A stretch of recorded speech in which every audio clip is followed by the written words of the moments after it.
November 1970. A storm unlike any other. When the waters rose, more than 500,000 lives were lost in a single night. On November 12, 1970, one of the deadliest cyclones in recorded history struck what was then East Pakistan, today known as Bangladesh. With wind speeds of 115 miles per hour and storm surges that swallowed entire villages, the cyclone claimed between 300,000 and 500,000 lives. It wasn't just a natural disaster, it was a tragedy that reshaped a nation's history. The Bay of Bengal, infamous for breeding powerful cyclones, had seen many storms before. But this one was different. As the cyclone approached the low-lying Ganges Delta, warnings were issued, but they were limited, poorly communicated, and often ignored. Most villagers had no idea of the true scale of the disaster heading their way. When the storm made landfall, massive tidal waves, some reaching 20 feet high, surged inland. Entire villages were erased overnight. Families were swept away,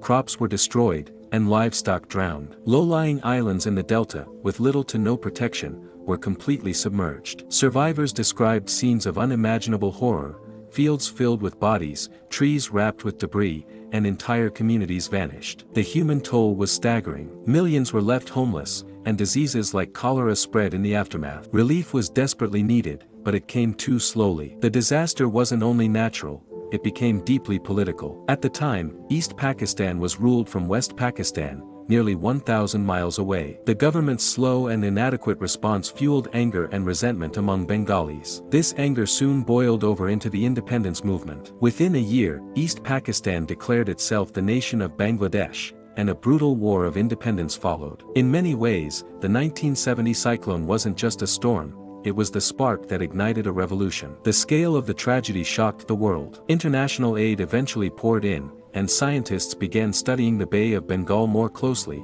hoping to prevent future disasters of such magnitude. But for the people of Bangladesh, the scars remained. Generations would remember the night when the sea rose and swallowed 500,000 souls. Today, Bangladesh is one of the most cyclone-prone countries on Earth. But the lessons of 1970 changed everything. Warning systems, cyclone shelters, and international cooperation have saved countless lives in the years since. Still, the 1970 cyclone remains a chilling reminder of nature's fury and humanity's vulnerability. The storm lasted only a few hours, but its impact reshaped an entire nation. The 1970 Bangladesh cyclone stands not only as a story of loss, but also as a turning point in history.